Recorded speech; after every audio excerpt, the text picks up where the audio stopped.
gostaria de convidá-los a fazer uma grande viagem. Só que uma viagem para o mais complexo dos mundos, onde frequentemente nós criamos os problemas quando eles não existem e não somos treinados adequadamente a navegar nas mais sinuosas as águas da emoção.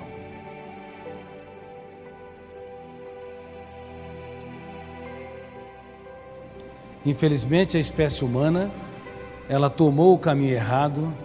Nós somos a única espécie que pensa e tem consciência que pensa, em meio a mais de 10 milhões de espécies, mas estamos numa fase de falência psíquica, falência emocional. Nunca o ser humano teve tanta labilidade emocional. Pequenos problemas têm um impacto muito grande. Não sabe lidar com contrariedades, perdas e frustrações. A melhor maneira de você piorar um ser humano é você tentar mudá-lo, inclusive radicalmente, elevando o tom de voz, pressionando, criticando, apontando falhas. Todas as vezes que nós atuamos dessa maneira, nós estimulamos um fenômeno inconsciente que nós não sabíamos que existia, chamado fenômeno RAM. Esse fenômeno arquiva tudo o que você quer, em destaque o que você não quer. Se você detesta alguém, sinto muito, ele vai dormir com você e vai perturbar o seu sono e estragar o seu apetite. Todas as ferramentas que nós, seres humanos, utilizamos ao longo da história para resolver os nossos problemas sociais e interpessoais, na verdade, pioraram esses problemas. Exclusão, negação, rejeição, ódio, raiva, sentimento de vingança. Essas ferramentas que nós utilizamos estimulam o fenômeno RAM a arquivar experiências traumáticas que eu chamo de janela killer. Então, se alguém, hoje, nós temos escravos do território da emoção, algemados por arquivos que controlam de dentro para fora a nossa maneira de ser, pensar, se reinventar e superar-se. Portanto, queridos amigos, para construir relações interpessoais saudáveis, e a juventude mundial, ela está com um déficit enorme nessa área, não sabe lidar com perdas, contrariedades, dificuldades, crises, rejeições, sentimento de inferioridade, não sabe lidar sequer com uma frustração numa prova, quando ele estuda de maneira adequada, ou com uma humilhação pública, ou um desafio interpessoal. Há pessoas que não assumem sua responsabilidade, têm 40 anos de idade, tudo vai bem quando mudam as variáveis. Diante de uma crise, uma necessidade cabal de uma entrega, de se reinventar para se adaptar aos novos problemas, essas pessoas não conseguem simplesmente dar o melhor de si. Elas querem que o mundo gravite na sua órbita, mas elas não dão o melhor do seu potencial para construir respostas inteligentes nas situações estressantes. Resiliência, capacidade de reinvenção, capacidade de superação dos cárceres interiores, capacidade de fazer da vida um oásis, mesmo quando o mundo desaba sobre si. Pensamento, a percepção e as não cognitivas, que alicerçará a formação de mentes brilhantes ou mentes opacas, emoção saudável ou emoção doente. Pessoas que criam ou que abortam a sua criatividade, seres humanos que transformam o caos em oportunidade criativa, ou diante do caos, das crises, recolhe-se dentro de si mesmo e se tornam estéreis, não produzem reações inteligentes. As funções não cognitivas são fundamentais para um ser humano ser autor da sua própria história, Quais são as funções não cognitivas mais importantes que nós consideramos?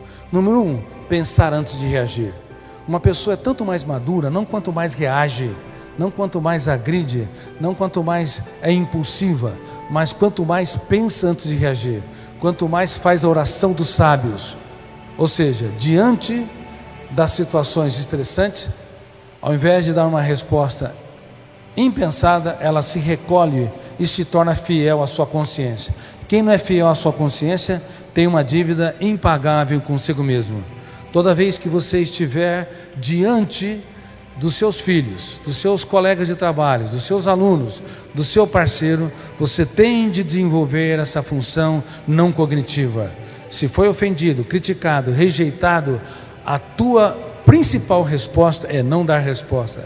A tua principal resposta é pensar antes de reagir, é fazer oração dos sábios e bombardear a sua mente com pergunta: quem me ofendeu? Por que me ofendeu? Em que circunstâncias me ofendeu? Devo eu gravitar na órbita do meu ofensor? Quando eu recolho as armas, me interiorizo, eu então desenvolvo habilidade solene para não acidentar-me nas relações interpessoais e nem causar traumas nas pessoas que me rodeiam. Quantas vezes nós machucamos as pessoas que nós mais amamos? Quantas vezes deveríamos abraçar mais e julgar menos? Quantas vezes deveríamos apostar mais e excluir menos, mas não o fazemos? Tenha coragem de mapear a sua história. Tenha coragem de encontrar os seus fantasmas. Tenha coragem de, ao invés de atirar pedras, olhar para suas mazelas e misérias. Nunca alguém tão grande se fez tão pequeno para tornar os pequenos grandes. O eu é o líder para produzir pensamentos conscientes. Eu produzo ideias, pensamentos, reações de acordo com minha vontade consciente. Eu estou lendo minha memória em milésimos de segundos e construindo cadeias de pensamentos e transmitindo segundo a direção do eu. Não compre aquilo que não te pertence. Não compre. Não compre as ofensas que você não causou.